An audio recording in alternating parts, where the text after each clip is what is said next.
Assalamualaikum warahmatullahi wabarakatuh. Selamat pagi Bunda dan kawan-kawan semua. Kami dari kelompok 3 ingin mempresentasikan hasil analisis kami dalam chapter 13. Sebelumnya, saya ingin memperkenalkan anggota dari kelompok 3 yang terdiri atas Alisa Syakira, Asifah Raharani, saya sendiri Desta Anggraini, Dian Nisa Mutiamara, Khairul Nisa Inaya, Tina Aulia, dan Jahwa Mandika. Selanjutnya akan dimulai dari Alisa, dipersilakan. Ya, jadi topik kita ini mengenai pendekatan proyek gambaran umum. Pertama kali terinspirasi oleh John Dewey selama era progresif, dipromosikan oleh William H. Kilpatrick yang menyebutnya sebagai metode proyek. Pada pergantian abad ke-20, sekolah laboratorium Dewey di Universitas Chicago menggunakan metode proyek. Banyak guru di negara Korea, Cina, Polandia, Filipina, Costa Rica, Meksiko, Peru, Trinidad, dan Tobago, dan banyak negara lainnya yang telah mengadopsi pendekatan proyek sebagai bagian penting dari kurikulum anak usia dini, seperti yang umum di Amerika Utara. Sebagai bagian dari kurikulum untuk anak-anak dari usia sekitar 3-8 tahun, pekerjaan proyek berfungsi dalam hubungan yang saling melengkapi dengan aspek kurikulum lainnya, bukan sebagai metode pedagogis total atau model kurikulum. Selanjutnya, definisi proyek. Sebuah proyek adalah penyelidikan mendalam yang diperluas tentang suatu topik, idealnya yang layak mendapatkan perhatian, waktu, dan energi anak-anak. Biasanya dilakukan oleh seluruh kelas, terkadang oleh kelompok kecil di dalam kelas, dan terkadang oleh seorang anak. Seperti gambar berikut ini adalah contoh dari kelompok kecil di dalam kelas. Investigasi. Dalam diskusi dengan guru mereka, anak-anak menghasilkan serangkaian pertanyaan tentang aspek tertentu dari topik yang akan dicoba dijawab oleh investigasi. Investigasi yang dilakukan dalam sebuah proyek melibatkan berlangsungnya berbagai disposisi intelektual dan sosial, serta keterampilan akademik bergantung pada tentang keterampilan yang sudah tersedia bagi anak-anak yang berpartisipasi.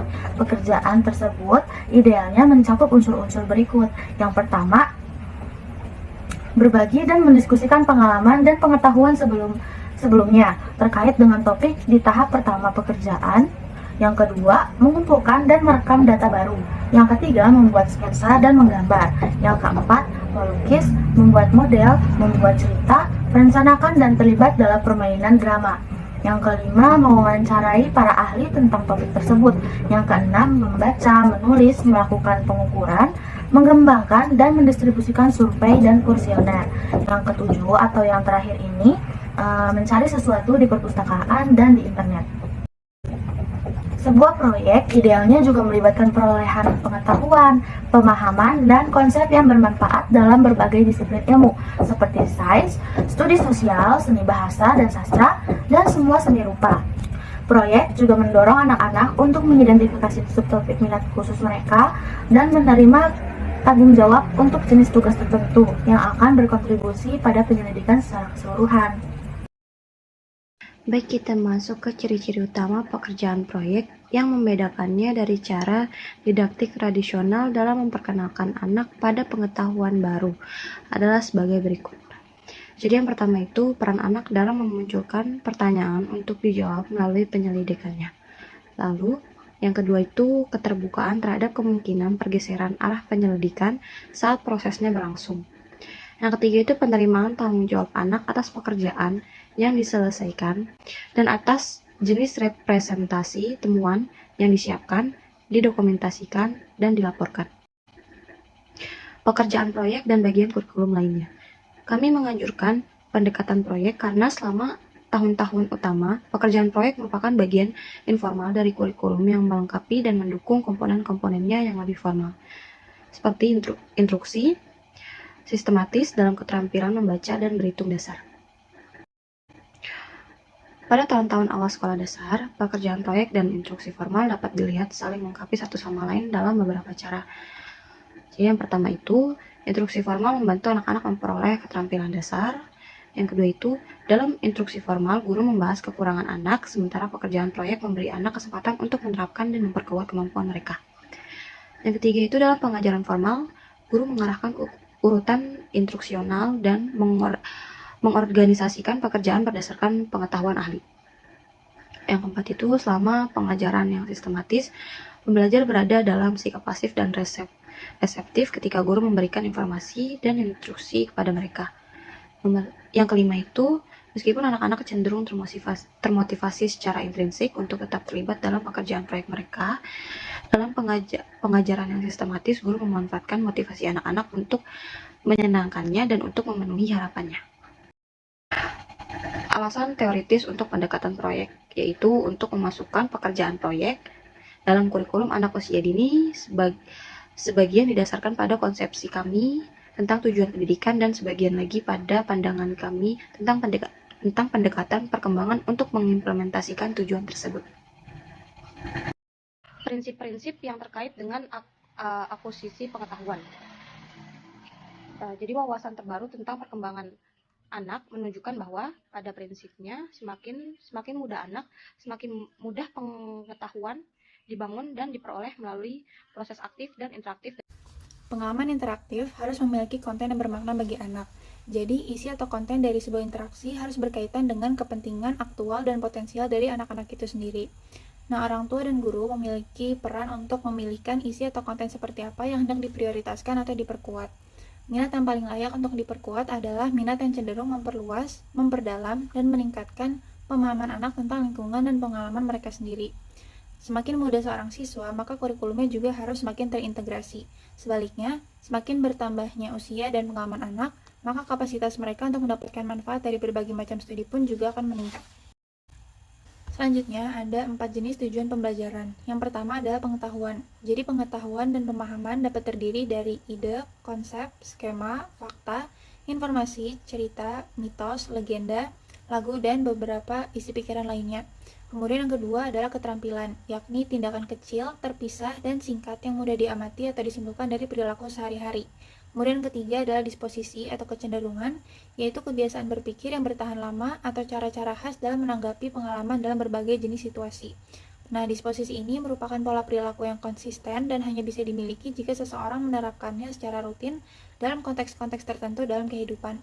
Nah, yang terakhir atau yang keempat adalah perasaan, yakni emosional subjektif dari keadaan afektif. Contohnya perasaan memiliki, harga diri, kepercayaan diri, kecukupan dan ketidakcukupan, kompetensi dan ketidakmampuan, kecemasan, dan lain sebagainya. Nah, perasaan yang berkaitan dengan sekolah ini merupakan hasil dari pengalaman dan bukan dari instruksi atau nasihat. Disposisi dan perasaan juga bisa disebut sebagai pembelajaran insidental, artinya keduanya berkaitan dengan bagaimana pengetahuan dan pemahaman seseorang dikonstruksi dan di mana keterampilan tersebut dipelajari. Semua anak dilahirkan dengan kecenderungan atau disposisi untuk belajar, mengamati, menyelidiki, memahami pengalaman, bermain, dan juga mengembangkan hubungan dengan orang lain. Maka dari itu, anak-anak harus difasilitasi dengan berbagai pengalaman untuk mendukung dan memperkuat disposisi yang mereka miliki ini. Selain itu, beberapa disposisi juga dapat dipelajari dari interaksi dengan orang dewasa, dan anak juga bisa mengamati disposisi yang ada pada diri orang dewasa tersebut. Perasaan tidak dapat diajarkan secara langsung, melainkan perasaan dialami dan diperkuat atau dilemahkan berdasarkan interaksi dan aktivitas sehari-hari. Ketika kurikulum difokuskan pada serangkaian tugas akademik yang sempit, kemungkinan sebagian besar peserta didik tidak bisa bekerja secara efisien dan mereka juga tidak dapat mengembangkan perasaan kompetensi yang dimiliki.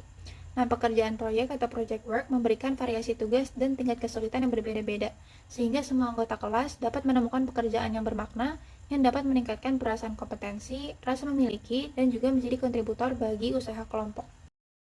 Mempelajari keempat kategori, yaitu pengetahuan atau pemahaman, keterampilan, disposisi, dan perasaan dapat difasilitasi dengan cara-cara yang berbeda. Contohnya, untuk pengetahuan atau pemahaman dapat dibantu dengan penelitian aktif, observasi, berbagai jenis pengumpulan data, instruksi yang tepat, dan proses-proses lainnya. Kemudian untuk disposisi ini tidak bisa diajarkan secara langsung. Maka jika disposisi ingin diperkuat, anak harus diberikan berbagai kesempatan dan pengalaman. Nah, penelitian menunjukkan bahwa kurikulum yang menekankan pada tugas pembelajaran yang bermakna yang diprakarsai oleh anak lebih berpotensi untuk memperkuat disposisi. Selanjutnya, pekerjaan proyek dalam sebuah kurikulum membantu memastikan proses konstruksi, perolehan pengetahuan, dan penguasaan keterampilan berjalan dengan baik, sehingga nantinya disposisi juga dapat diperkuat. Tanpa penerapan dalam kehidupan, disposisi untuk menggunakan pengetahuan dan keterampilan berpotensi untuk tidak berkembang atau bahkan bisa melemah. Keterlibatan anak dalam pekerjaan proyek biasanya disertai dengan perasaan percaya diri, keterlibatan, antusiasme, kesenangan, serta kepuasan atas apa yang telah dicapai dan juga kepuasan dalam mengatasi berbagai rintangan selama bekerja. Kemudian, penggabungan pekerjaan proyek dalam kurikulum membantu memastikan bahwa keempat kategori tujuan pembelajaran dapat dilakukan secara bersamaan. Pengembangan kompetensi sosial. Pendekatan proyek memberikan konteks yang nyata di mana anak-anak dapat didukung dalam mengembangkan berbagai pengetahuan sosial, keterampilan sosial, dan perasaan yang bersifat interpersonal. Penggabungan pekerja proyek ke dalam kurikulum anak usia dini dan pendidikan dasar membahas keempat kategori utama tujuan pembelajaran dan memungkinkan penerapan prinsip-prinsip pengetahuan saat ini tentang aspek penting dari perkembangan dan pembelajaran anak-anak. Lalu, ada bagaimana menerapkan pendekatan proyek. Guru memiliki tanggung jawab utama untuk menilai apakah topik tersebut layak atau tidak. Untuk mendukung pekerjaan yang baik, guru harus sering melakukan persiapan, studi, dan eksplorasi yang ekstensif. Dengan demikian, pemilihan topik memerlukan pertimbangan oleh guru dan oleh mereka yang mendefinisikan kurikulum. Selanjutnya ada menanggapi minat anak. Guru perlu memerlukan beberapa kriteria untuk menentukan minat mana yang layak untuk dituju pada anak ketika mereka mengatakan bahwa mereka tertarik pada suatu topik. Dalam pekerjaan yang baik, anak-anak memiliki banyak kesempatan untuk menggunakan dan memperkuat imajinasi mereka ketika mereka membuat tentang apa yang akan mereka temukan sebelum melakukan kunjungan lapangan. Pekerjaan proyek juga merangsang dan memperkuat imajinasi anak-anak muda dalam banyak cara, misalnya selama fase awal proyek. Lalu ada keanekaragaman pengalaman. Keanekaragaman pengalaman siswa yang masuk mungkin begitu besar. Di awal kehidupan kelompok kelas, mungkin yang terbaik adalah memastikan bahwa semua anak memiliki pengalaman yang cukup terkait dengan topik untuk dapat mengenali dan berbagi pengalaman. Apresiasi anak terhadap perbedaan pengalaman, minat, dan kemampuan di antara teman sebayanya dapat diperdalam. Lalu ada keanekaragaman budaya dan latar belakang. Pendekatan proyek sangat responsif terhadap keragaman budaya dan latar belakang dalam kelompok anak yang dilayani. Dari perspektif perkembangan, anak kecil dapat memperdalam pemahaman mereka tentang budaya mereka melalui kerja proyek yang baik. Memperdalam pengetahuan mereka tentang warisan mereka lebih tepat dilakukan melalui bagian lain dari kurikulum, terutama seiring bertambahnya usia anak-anak. Lalu ada persiapan partisipasi dalam masyarakat demokrasi. Untuk mencapai tujuan ini, topik yang baik adalah topik yang memperdalam pemahaman, pengetahuan, dan apresiasi anak-anak atas kontribusi orang lain untuk kesejahteraan semua. Direkomendasikan untuk memilih topik yang melibatkan anak-anak dalam mengungkapkan hal-hal yang sudah dikenal, memperdalam pemahaman mereka tentang apa yang terjadi di balik layar dan bagaimana upaya orang berkontribusi dalam kehidupan komunitas sehari-hari. Topik-topik ini dapat berkontribusi pada peningkatan kapasitas anak-anak untuk menghargai berbagai cara yang dilakukan orang lain untuk kesejahteraan mereka yang merupakan dasar bagi komunitas demokratis. Selanjutnya ada kriteria pemilihan topik. Daftar kriteria untuk memilih topik proyek. Suatu topik dikatakan baik jika satu fenomena yang relevan dapat diamati langsung di lingkungan anak, 2 berada dalam pengalaman anak-anak, 3 penyelidikan secara langsung dapat dilakukan dan tidak melibatkan potensi berbahaya, 4 sumber daya lokal menguntungkan dan mudah diakses, 5 memiliki potensi yang baik untuk berbagai media representasional seperti bermain peran, konstruksi, persepsi multidimensi, pengatur grafik, dan sebagainya. 6. Partisipasi dan kontribusi orang tua. 7. Peka terhadap budaya lokal serta sesuai dengan budaya pada umumnya. 8. Berpotensi menarik bagi banyak anak atau merupakan minat yang dianggap orang dewasa sudah layak untuk dikembangkan pada anak-anak. 9. Terkait dengan tujuan kurikulum sekolah dan daerahnya. 10. Memberikan kesempatan yang luas untuk menerapkan keterampilan dasar yang sesuai dengan usia anak. 11. Topiknya spesifik secara optimal, jadi pembahasannya tidak terlalu sempit. Bukan yang spesifik banget, tapi tidak terlalu luas juga.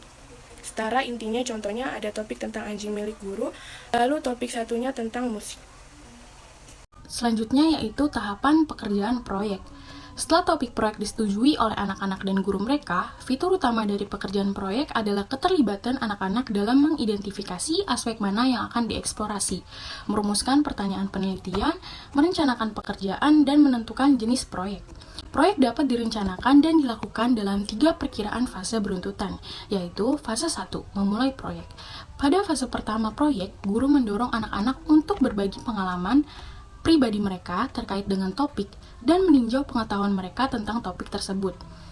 Menggunakan kompetensi representasional dan ekspresif seperti bermain drama, menggambar, melaporkan pengalaman mereka, dan menulis tentang mereka. Selama kegiatan awal ini, guru dapat mempelajari minat khusus masing-masing anak dan orang tua mereka. Berbagi ini juga membantu membangun dasar pemahaman untuk seluruh kelompok yang terlibat dalam proyek. Orang tua mungkin dapat berkontribusi pada proyek dalam berbagai cara, seperti mengatur tempat untuk dikunjungi, meminjamkan barang untuk dipajang, diwawancarai oleh anak-anak, dan memberikan akses informasi. Selanjutnya, fase 2, yaitu mengembangkan proyek. Dorongan utama fase kedua adalah mendapatkan informasi baru, terutama melalui pengalaman dunia nyata secara langsung. Sumber informasi yang digunakan bisa primer maupun sekunder, tergantung pada usia anak-anak yang terlibat. Karena di fase kedua ini mendapatkan informasi baru, terutama melalui pengalaman dunia secara nyata atau secara langsung, maka di sini ada yang namanya kerja lapangan. Selama tahap 2, anak-anak dapat merencanakan kunjungan lapangan bersama dengan guru mereka. Kunjungan lapangan tidak harus rumit atau melibatkan biaya transportasi yang mahal atau ke tempat yang jauh. Mereka dapat melibatkan pergi ke tempat-tempat yang dekat dengan sekolah seperti balai kota, taman, lokasi konstruksi, jalan-jalan di lingkungan sekitar, dan semacamnya. Atau bisa juga memperhatikan berbagai bangunan, seperti jenis jendela dan pintu, dan lain sebagainya. Kemudian di sini ada fase 3, yaitu menyelesaikan proyek. Dorongan utama dari fase terakhir dari sebuah proyek adalah penyelesaian pekerjaan individu, kelompok, ringkasan, dan review dari apa yang telah dipelajari. Untuk anak-anak yang lebih besar umurnya, fase terakhir ini dapat mencakup menyiapkan dokumentasi cerita, proyek, dan berbagi temuan. Dan untuk anak-anak yang lebih kecil umurnya, ini dapat dilakukan dengan permainan dramatis dalam konstruksi proyek mereka. Jadi, jika ada sebuah bangunan toko atau rumah sakit, mereka akan menjalankan peran yang terkait dengan pengaturan tersebut. Selanjutnya ada evaluasi proyek. Sampai saat ini tidak ada evaluasi formal sistematis dari pendekatan proyek yang telah dilaporkan. Namun, guru dapat menggunakan beberapa kriteria untuk mengevaluasi penerapan pendekatan mereka sendiri.